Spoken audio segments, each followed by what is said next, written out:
What's up YouTube, Capital G here, trying out a new series on this channel, hopefully one that will become successful and have a bunch of episodes spawn after it. This series is going to be called This Yu-Gi-Oh card Was Actually Meta, and I think it's fairly self-explanatory. We basically take a look at a super obscure card, and I mean obscure obviously by today's standards, and we talk about a time where this card was not only competitively viable, but when it saw a lot of high-level meta play and why that actually was. Some of you might be asking, well, how is this different than the Rise and Fall series that I also do my Yu-Gi-Oh stories? And I think the key difference is a lot of the cards in this series, they don't really have sustained legacies. They were only meta for maybe a couple of formats in comparison to like Effect Veiler and my Rise and Fall, where Effect Veiler obviously was meta for, over a span of years, not formats. So second thing is, I don't really think that I'm going to be concerned about asking the question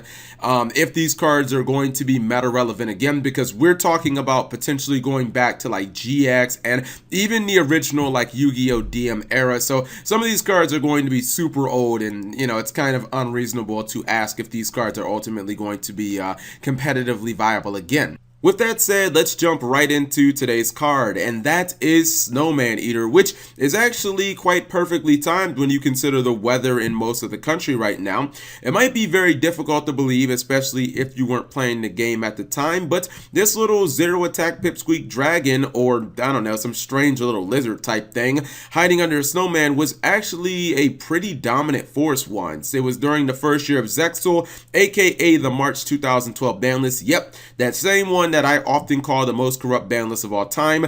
And for you to really understand why Snowman Eater was so prevalent, you have to understand first the meta that was Zexal in the first year. Before we even entered the new format, a lot of the new Zexal decks like Windups, Dino Rabbit, and Insectors, they had already made their presence felt on the metagame. At YCS Atlanta, they all were represented in the top 8, and Dino Rabbit made it all the way to the finals. You also had two very legitimate but very random threats in Dark Road and TG Stun. Both decks somehow managed to actually win a YCS event, and both decks could abuse the hell out of a card that really kind of crippled the Zexal archetypes. That card was Skill Drain. Skill Drain was not only unlimited, but man, it just did a number on archetypes like Insectors and Windups, because think about it. If your opponent flips over a Skill Drain and you're basically playing an archetype where everything in your deck is 1600 or less, you're not going to have a very good time staring down a Beast King Barbaros or maybe a Grapha. Yeah, it's going to get really ugly really quickly. Lastly, you also had the two hero variants, Bubble Beat, which was super aggressive, and then you had Joe Girolando's Hero Beat deck that was, it was kind of a more passive and control-based hero deck. Now, as much as people like to romanticize how powerful the wind-up hand loop was, and it definitely was an incredibly strong play that could win you a lot of duels, that version of wind-ups never actually made it past top 4 at any YCS event. And the first couple of formats in Zexal were actually fairly slow metas, if you can believe that. If somebody didn't open with a one-card powerful Exceed Maker like Tour Guide from the Underworld or Rescue Rabbit, then it was actually quite common to see openings of an 18 or 1900 attack monster like Stratos, Sabersaurus, Neos Alias, Thunder King Ryo, Beast King Barbaros, backed with maybe like a Dimensional Prison or a Bottomless Trap Hole. It was a time in the game where there were also barely any good floating monsters to set, and you got to keep in mind that Heavy Storm was legal. So if you opened with like your own Sabersaurus plus set 2 and your opponent stormed you into Rescue Bunny, then the duel was just basically over. Not only were you going to lose all your back row, but then you were going to lose your monster as well. You had to deal with Logia eating up one of your cards, and then you still had to actually kill the Logia, so there was just no way you were generally going to come back. The only monster in the game that people actually liked setting during the time was Sangan. Sangan could of course absorb an attack and then search out a power card at the same time, whether that be Maxi, Tour Guide from the Underworld, or maybe a Rescue Rabbit. The major problem with Sangan was Thunder King Ryo and Jirak Guaiba just absolutely gutted the card. Ryo said, nope, you're not going to be getting any searches, so you just pretty much take a neg and you'd have no field presence. And then if your opponent, summoned Jirak Guaiba and attacked you, not only would they kill your Sangan, but then they were guaranteed to get their own Evolzer on board as well.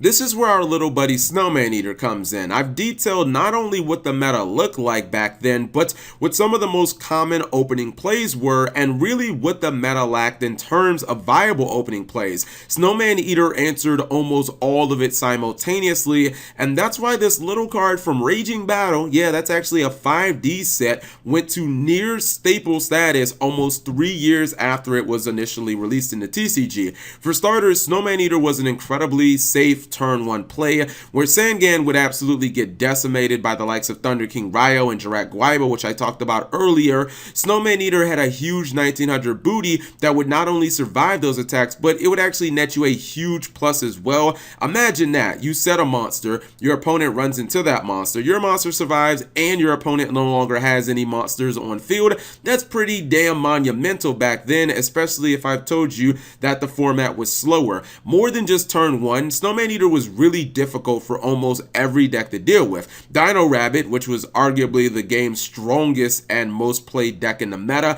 and Heroes, especially if you were playing the Control Hero Beat version, they were kind of loaded with these high 18 and 1900 attack monsters, Beast King Barbaros, Crusader of Endymion, but Snowman Eater had that magic number not to just trade with these monsters, but to actually plus. If Snowman Eater would have been 1800 or 1700 defense, the card would have been completely different, but at 1900 they just couldn't take it down without dying themselves. Even if your opponent did open with an advantageous play, such as the case with TGs and Rush Rhino, they would still lose out on their board presence. So yeah, the TG player would ultimately kill your Snowman Eater and get a search during the end phase, but think about all the cards that they would have on the field, like copies of Horn of the Phantom Beast and TG1 EM1, cards that would be completely dead, and you'd have a wide open shot at their life points. Even if your opponent opened with a power card like Rescue Rabbits or Tour Guide from the Underworld, the only play that would definitively give them an edge if you had a Snowman set would be to go into something like Evolves or Doka. Doka was guaranteed to actually be able to deal with the Snowman Eater with minimal loss of resources, just pretty much an Exceed material. Your opponent wasn't going to summon like a Zenmainge just to attack a random face down, because what if it was Sangan? Then they might be extra fucked during their next turn. One of the things that was really good about Snowman Eater and why it kept its value even after turn 1 going into the mid to late game was the fact that it could answer a Logia that was already on board, and Logia was probably the most defining boss monster of that entire era and year. This leads me to my second major reason why Snowman Eater dominated this format. His stats and effects weren't the only things that made him useful. Him being level 3 was straight up invaluable at the time. During that format, the only relevant Exceed pools in the game were 3 and 4. This was a time way before Dragon Rulers and Hieratics and Constellars and, Mermill artifacts, all that stuff. So you were pretty much only running 3s and 4s as your Exceed monsters. Flipping a Snowman Eater face up meant that it wasn't going to be held down by the fact that it had no attack, because you could easily still go into powerful Exceed monsters like Zenmainge, Leviair the Sea Dragon, Leviathan Dragon, hell, even Wind Up Carrier Zemmighty, because for some reason Konami made that card generic, which obviously was a mistake, but hey, we're not talking about that. This was especially important for the Zexal decks like Wind Ups, Insectors, and Dino Rabbit, because they were innately suited to go into these ranked 3 plays fairly easily, especially with Tour Guide from the Underworld being so prevalent in the meta. And if you can believe this, Snowman Eater being water actually added to its utility as well. This meant that it could be used for Miracle Fusion for the summon of Absolute Zero, which generally before that could only be done with Bubble Man.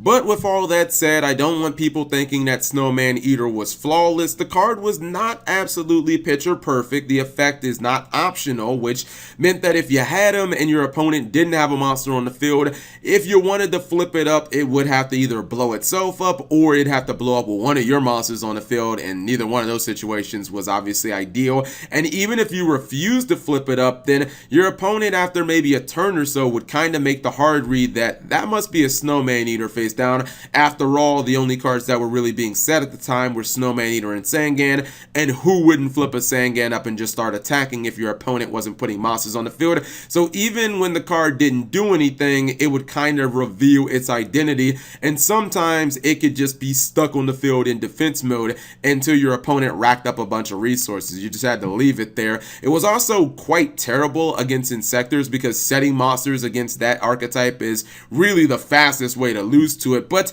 in general, it was one of the strongest monsters in the game. Not only was it an excellent turn 1 set, but it answered some really huge problematic boss monsters at the time, like Evolves or Lagia, which really was one of the format defining cards back then. Its defense made it a huge problem for all the common level 4s in the formats, and its zero attack wasn't really a problem because a lot of times you could just use it for, like, you know, a rank 3 XC, which everybody ran back then. And to really put it into perspective, I remember playing in the March 2012 format, which again was one of my favorite formats ever. I actually top 8'd 2 regionals, one with TG Stun and the other with Dino Rabbit, and I went back and I looked at my deck list, and sure enough, Snowman Eater was in both of my side decks, and I even ran one copy in my Dino Rabbit because I was just like, yo, this card is really just too good not to run. I think I'm just going to go ahead and main deck it. So yeah, it pretty much just seemed back then like no matter what deck you were playing, you could just find room for a Snowman Eater. So let me know what you guys thought. If you guys enjoyed this segment and you want to see it continue, go ahead and let me know in the comment section below. Thank you guys for watching. As always, subscribe if you have not already, and turn on that notification bell for daily videos.